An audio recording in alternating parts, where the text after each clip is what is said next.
Alda Boyani. I'm an owner of 12 Cut Brazil Steakhouse, and today we're here with Ellie West from Buckhead Meat. We're going to talk about meat and, yes, Ellie? Well, I just wanted to, I've known Alda for 23 years, and I've been selling meat for 35. I graduated from Texas A&M in a meat science degree. Believe it or not, there is a meat science degree. So just wanted to go, appreciate y'all allowing us to come and speak, and we'll start talking about what I call Beef 101. And the first couple of topics that we're going to talk about, first is individual meat cuts and recommended cooking methods. And you'll see that there's where some of the meats are coming from on the cow, and you'll just follow that as we talk about the different ones. Now you've got chuck cuts. There's several cuts from there that you use, and it's the chuck roast, okay, chuck steak, which you would marinate, grill, or broil, the chuck eye, which you could do the same thing with, shoulder top blade, which is, if you've ever heard of that in the restaurant, is called the flat iron. And then you've got the shoulder roast, the shoulder steak, which you can marinate and grill or broil, the petite tender, which is the Terrace Major. I'm not sure if you've ever heard of that, but that is what we in the restaurant business call the Terrace Major. And then a boneless chuck short ribs, which you can braise. We've got the rib cuts, if you'll notice on the animal, and those are where you'll have the standing rib roast. You'll also have a boneless rib roast. The bone-in ribeye, or what we call a cowboy ribeye, if you've ever heard of that, which is a French bone, which is actually what Alda has right here. This is a little different cut. It's a longer bone and kind of a specialty item that we have for Alda. And then we've got the loin cuts, which you would have your porterhouse, which you grill in skillet, or T-bone, where you would do the same. Strip steak, your tenderloin roast, which you've probably heard of, called a Chateaubriand. And that could be roast, or you could take the tenderloin steaks, which is a filet of mignon. You've probably heard of that, and then grill or skillet cook those. Then on the sirloin cuts, you have, you probably heard of the tri-tip roast or steak, which you would roast and grill. The top sirloin steak, which you would grill. Round cuts, your top round, which you would marinate, grill, or even make into a chicken fried steak. You've got your bottom round roast, which is a pot roast. Your eye of round roast, and then your eye of round steaks, and then we'll tell you on those. And the sirloin tip roast, which you've probably seen. Then you've got, you go to the shank and brisket, and you've got what we call ossobuco. You've probably seen that at the restaurants, but that is the shank that's cut into certain size inch portions, and that is actually something that you kind of stew and roast. The brisket, which you could smoke or roast, and then what we call the plate or the flank. The plate is basically the inside skirt, outside skirt, which are used for fajitas, and you would marinate and grill, and you could broil those. And then of course you've got your ground beef, cube steak, what we call is a chicken fried steak, and then your beef kebabs and beef stir fry. There's different ways to take these and recommended cooking methods, and there's the dry heat basics, okay, broiling, grilling, oven roasting, skillet, cooking, saute, best for tender cuts primarily from the middle of the animal. And so these support muscles receive less exercise and contain less connective tissue. So some of the cuts from the chuck have been found to be tender, such as the flat iron and petite tender. Now moist heat is going to be your braising, pot roasting, uses less liquid than stewing. Cooking liquid, stewing, poaching uses enough liquid to cover the beef. Now this is best for less tender cuts, primarily from the front and the hind sections of the animal. And then you've got, and these muscles are heavily used by the animals, so that means means they need to be roasted or stewed. And then you put them on a low heat, lightly covered pan, and then browning the beef first adds color and flavor to the meats. Now, quality differences. When you go to the grocery store, there is quality differences, and you'll see those. First off, marbling is a big factor in the tenderness and flavor of the meat. And what you're looking for when I say marbling is the small pieces of white fat, flecks of fat. So what you want to do, and I'll show you right there. That's what the more flakes of fat, the better, the higher quality of the meat. Now we've got 3 different grades here. First off, you've got USDA Select, and if you look there, there's very little marbling in those in that ribeye example. And then in USDA Choice, you're getting a little bit more marbling, and then you can see the difference in the prime. So that's what makes it more tender the more fat that you have. Now that's kind of, well, I don't want fat, but that's what makes it tender and flavorful. Color is a big part of that. You want to be sure that it's nice and cherry red in color. And if it looks a little brown, it's been sitting out there a little bit and oxidizing, and may not be your best choice to take. So pretty much retail places do not keep meat out the counter when it's oxidized. So, and that just means it's been out there longer.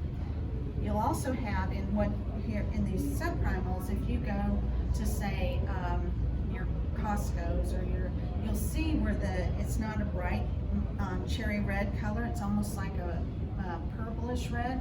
But once that package is opened, it's what we call blooming, and it just gets that nice cherry red color, as you can see here. Here's the difference in what the meat looks like, what we call cryovac, and then of course not cryovac. There's seasonality as far as meat cuts and chuck cuts. Obviously, just want to give you some things to think about. They're highest in the winter months, so I'm trying to tell you that maybe they're lower in the summertime, so it might be a good time to buy those and put them in the freezer. Rib cuts are highest during Thanksgiving and Christmas holidays. Loin cuts, the tender is highest during Thanksgiving and Christmas. And then strips, T-bones, and porterhouses, all those steaks that you grill out are typically higher during the summer months because of the grilling, the Father's Day, Memorial Day, and Labor Day holidays.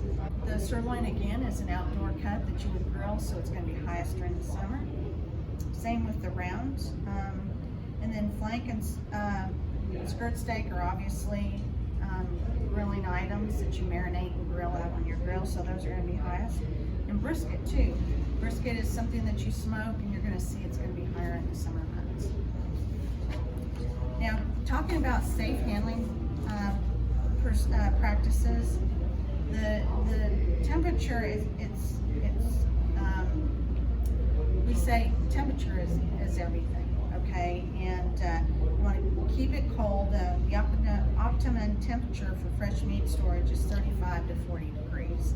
So, and then the optimum temperature for frozen meat is 0 to -10.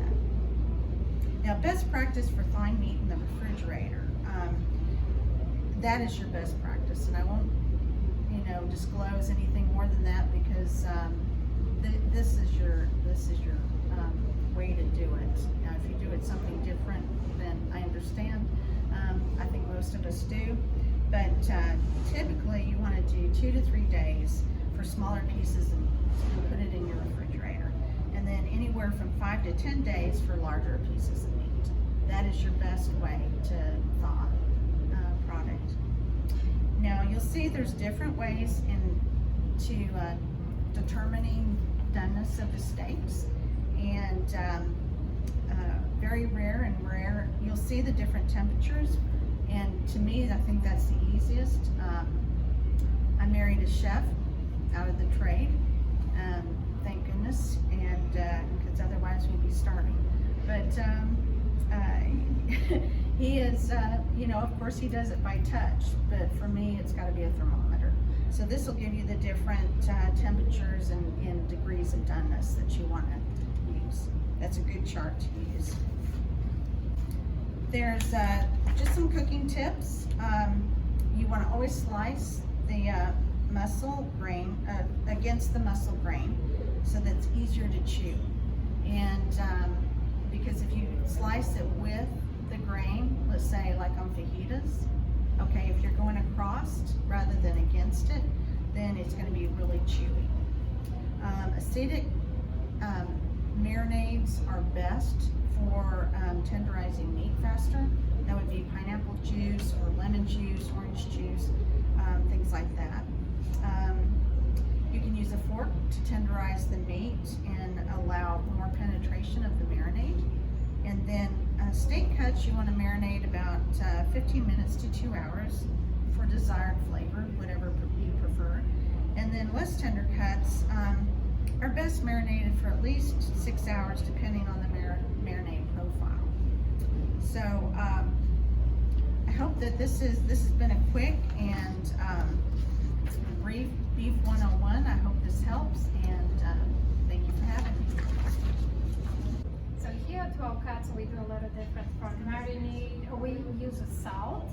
One of our famous, more traditional cuts is the bone ribeye that you look like this when we buy.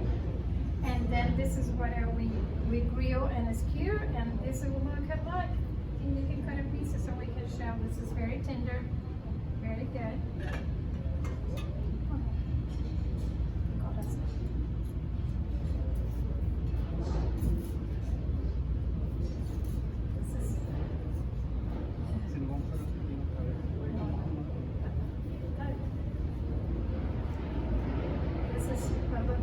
This is when we talk about temperature. This is medium rare.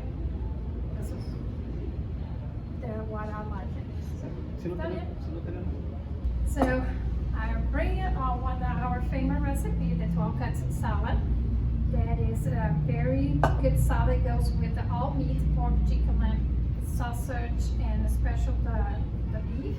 It has 2 letters, the iceberg letter, arugula, pineapple, heart of palm, we say palmito in Portuguese, tomatoes, and red onions. And dressing, homemade dressing, balsamic dressing, that it goes very well with the salad. So what I will show right now is our special. Our special picanha, we call picanha, but it's a pork sirloin. And this is the way we buy it, this is the way we cut and cook. So it will look very different, and people think it's a different meat. Actually, it's this. So we're gonna cut up, this is gonna be rare, very rare. So just to show you. This is the way they cut, but some people like it, this is very rare. That's it. And then the slice, it goes back to the grill, comes to the table, back to the grill, and cook it over again. So the important is, this is red, but you can have any temperature. Ask the guys and they bring the temperature you want. Medium rare, well done. But the meat, in my opinion, as a meat eater, we like a medium rare or rare.